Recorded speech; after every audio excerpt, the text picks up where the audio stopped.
Shannon, this seems to be a special year, 2014. It is. What does it mean to you and the Republican Party? Well, just look around you in the room and all these people behind us. If we could take California and turn it into what Kern County is, this could be a red state again, and we could have economic prosperity and just water for our farmers and ranchers, and we'd have jobs. And so I'm excited. It's going to be a good year. You've really pushed jobs your entire time you've been in office, and obviously owning a business. Right. How does that influence the people up there in Sacramento? I get frustrated sometimes because I really don't think that they've ever had a job in the real world, so they don't understand the concept of being able to provide a job. But we're getting there, and I think 2014 with this election cycle, I have a candidate here, Rob McCoy. We're going to take back 2 seats, and I am personally working very hard on 2 seats to make sure that we get those 2 seats back. Great. Thank you. Thank you. Next, we'll be hearing from our Republican state and federal elected officials. And so I would like to start by introducing my good friend, and I think most of us think of her as the same way, Ms. Shannon Grove.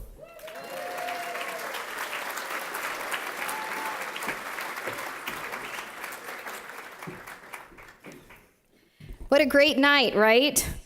I brought Rob McCoy here from the 44th Assembly District, and he goes, wow, we had 40 people at our Lincoln Day. Because Kern County rocks, right? Give Kern County a hand. So I'm just going to be real with you like I always am, and I want to tell you that the first time you guys sent me up to the state capitol, I thought, Father God, what are those people thinking?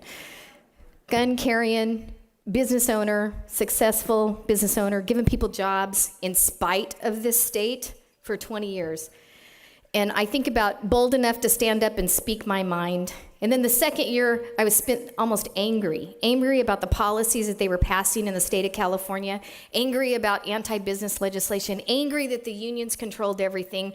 I've spent a lot of time in anger, and of course I'd go to my dear friends like Cynthia and Sue, and they'd go, it's not anger, it's righteous indignation. I'm like, no, it's anger, right? I can be honest. I look at the developmental centers where we used to send their archaic institutions where years ago, if you had a child with developmental disabilities, they got housed in these institutions. And I tell you what, I got punished. They didn't like what I did, so they took me off the insurance committee and they put me on this committee that oversees these institutions. And I opened a can of Daryl Issa on those people. Let me tell you. I did. By the time I got done with the director and the secretary, they were apologizing profusely, and she resigned, and I became the hero of the developmental disability community, which is predominantly votes for Democrats. But I can tell you, after we got done with those hearings and we threw them under the bus and ran over them several times, the developmental community came around, and I'm getting awarded as the Legislator of the Year defending developmental disability rights next week. Those are, like I said, traditional Democrat voters, and they are just shocked that the most conservative female on the Republican side of the aisle would come together and come to their aid. I look at things that we've done to work with inside the system, because that's where I'm at now. We're helping change the law on a bill that was passed that requires refineries or stationary refiners to support or to hire union contractors and only union contractors. So like my husband says, baby, just keep smiling. They'll never know what you're thinking. So I go to a couple of my Democratic colleagues and I'm like, wow, you got 2 small refiners in your district.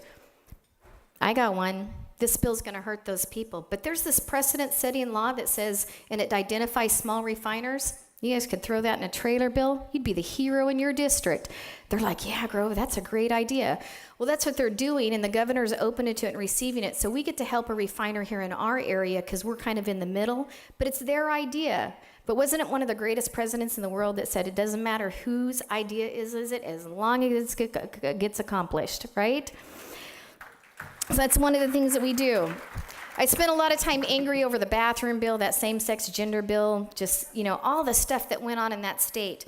But I can tell you now that I've learned to not compromise any of my values or the constituents that I represent, but I tell you, we're really making headway. And I know that sounds crazy, but we really are. And I still stand on the thing that I tell you guys every year. I got into this race. The first year I spent cursing Kevin McCarthy because he was the one that made the phone call to me. But I got into this race because after 21 days of prayer and fasting, God has a plan for this state, and it's a promise of restoration. And it's Jeremiah 33, and let me tell you, when God restores California, the nation is going to take notice. There's a bunch of water. Yeah, you can clap. God's good, right? It's all good.